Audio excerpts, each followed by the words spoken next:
औज़ुबिल्लाहि मिनश्शैतानिर्रजीम बिस्मिल्लाहिर्रहमानिर्रहीम।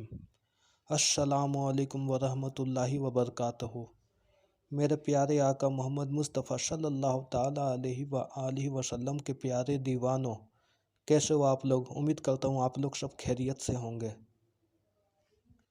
मेरे और आपके आका मोहम्मद मुस्तफ़ा सल्लल्लाहु ताला अलैहि व आलिहि वसल्लम इरशाद फरमाते हैं कि मौत का फरिश्ता हर इंसान को एक दिन में 36 मरतबा देखता है। और एक रिवायत में यह भी आया है कि मौत का फरिश्ता एक दिन में 3 बार हर इंसान की चेहरे को देखता है और कहता है कि तुझे मरना है, तुझे मरना है।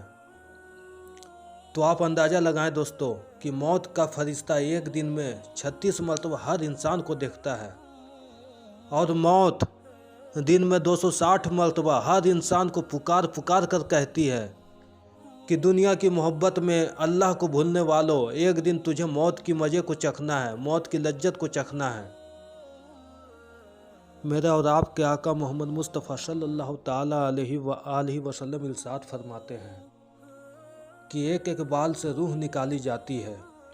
जिस्म के हर हिस्से से जब रूह निकाली जाती है, रूह शरीर से निकलना नहीं चाहता, क्योंकि जिस्म और रूह का रिश्ता बहुत मजबूत होता है। रूह इतनी आसानी से निकलना नहीं चाहता, इसलिए फरिश्ते उसको जोर से निकाल रहे होते हैं। और फिर मेरे आका फरमाते हैं कि एक जोर से दूसरे जोर जब रूह आती है, यानी पूरे शरीर से फरिश्ते जब रूह को खींचते हैं, तो उस वक्त इंसान को इतनी तकलीफ़ महसूस होती है कि अगर 1000 तलवार उसके जिस्म पर एक साथ चलाया जाए तो इंसान उतनी तकलीफ़ महसूस नहीं करता जितनी कि रूह निकलने में उसकी तकलीफ़ होती है। अल्लाह अकबर। इंसान जब रूह निकलने की तकलीफ़ महसूस कर रहा होता है, रूह निकलने से पहले, यानी रूह अभी पूरा शरीर से निकला भी नहीं, कि शैतान आकर कहता है कि बोल यहूदी मजहब हक है। अगर उसका बाप पहले मरा होता तो बाप के शक्ल में आकर कहता है, माँ पहले मरी तो माँ के शक्ल में, यानी उस शख्स का करीबी रिश्तेदार में जो भी पहले मरा, जो भी पहले इस दुनिया से चला गया, उस शख्स का शक्ल लेकर शैतान उसको बहकाता है और बोलता है कि बोल यहूदी मजहब हक है, ईसाई मजहब हक है, यह मजहब हक है, वो मजहब हक है और इस्लाम मजहब झूठा है, क्योंकि मैं पहले मरा था और मुझे मालूम है कि इस्लाम मजहब सही नहीं है। इस तरह के शैतान उसको बहकाता रहता है। उधर रूह निकलने की तकलीफ़ और इधर शैतान का वर्ग लाना। अल्लाह अकबर। एक बार जब ईसा अलैहिस्सलाम अपनी अम्मी को ज़िंदा करना चाहा, अल्लाह तबारक व ताला के करम से ईसा अलैहिस्सलाम मुर्दों को ज़िंदा किया करते थे। ईसा अलैहिस्सलाम जब अपनी अम्मी मरियम को ज़िंदा करना चाहा तो उस कब्र से आवाज़ आई कि बेटा यह तू क्या कर रहा है। तो ईसा अलैहिस्सलाम कहने लगे, अल्लाह तबारक व ताला हमें मुर्दों को ज़िंदा करने की ताकत दी है, इसलिए मैं आपको ज़िंदा करने के लिए आया हूँ।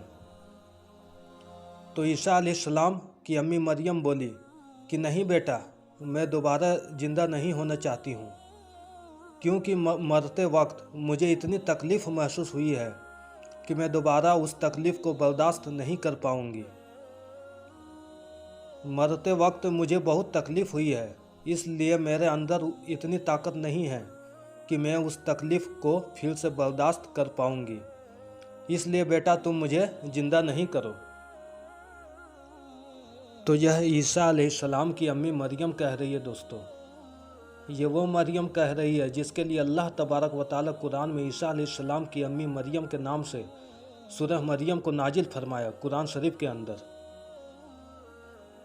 तो आप अंदाज़ा लगाएं दोस्तों, ये वो मरियम है जिसके लिए अल्लाह तबारक व ताला कुरान शरीफ में सूरह मरियम को नाजिल फरमाया।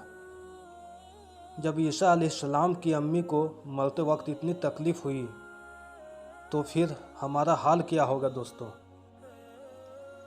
मौत के वक्त इतनी तकलीफ़, रूह निकलने में इतनी तकलीफ़ होती है दोस्तों, और फिर हमारा ईमान भी सही नहीं है, ना हमारी नेकी सही है और ना हमारा अमल सही है, ना तकवा ना परहेजगारी। गुनाह ही गुनाह है हमारी ज़िंदगी में दोस्तों। और फिर काफिर और मुशरिकों के बीच में रहकर हम लोग भी उसी के रास्ते पर चले जा रहे हैं दोस्तों। गुनाह ही गुनाह है हमारे सर पर। रूह निकलने में इतनी तकलीफ़ के बावजूद भी अगर हमारा खात्मा ईमान पर हो तो कोई बात नहीं, मरने के बाद तो आराम ही आराम है। लेकिन ईमान पर खात्मे की गारंटी किसको है? किसी को नहीं दोस्तों। जो ईमान पर दुनिया से गए वह कामयाब हो गए, क्योंकि मोमिन की मौत के वक्त तकलीफ़ होना उसके गुनाहों का कफ़ारा बन जाता है दोस्तों, उसकी मग़फ़िरत का जरिया बन जाता है। लेकिन ईमान पर खात्मे की गारंटी किसी को नहीं। अगर अल्लाह तबारक व तआला हम पर रहम फरमाए तब ही हमारा खात्मा ईमान पर होगा, नहीं तो इसकी कोई गारंटी नहीं दोस्तों। इमाम गजाली रहमतुल्लाह अलैह ने अपनी किताब में लिखा है कि एक बहुत बड़े आलिम थे, लेकिन उसका खात्मा ईमान पर नहीं हुआ। मरते वक्त उसका ईमान छीन लिया गया।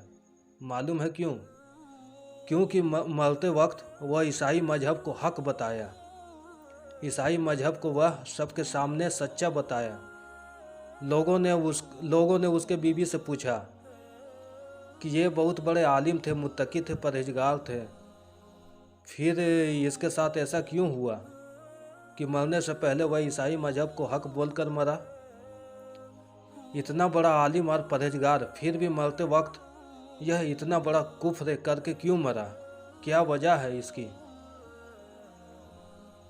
तो उनकी बीवी कहने लगी कि हाँ, नेक थे, मुत्तकी थे, परहेजगार थे, लेकिन जब भी इस पर गुस्ल जनाबत फ़र्ज होता तो वह यह कहते थे कि इस्लाम मजहब में सब सही है, लेकिन एक चीज़ सही नहीं है, गुस्ल जनाबत। क्योंकि ठंडी मौसम में हमें नहाने में बहुत तकलीफ़ होती है, और ईसाई मजहब में यह चीज़ सही है कि उसमें गुस्ल जनाबत फ़र्ज नहीं है। और फिर उस औरत कहती है कि उसने ईसाई मजहब को तारीफ़ की उस गंदगी की वजह से, इसलिए यह मरा तो काफिर होकर मरा।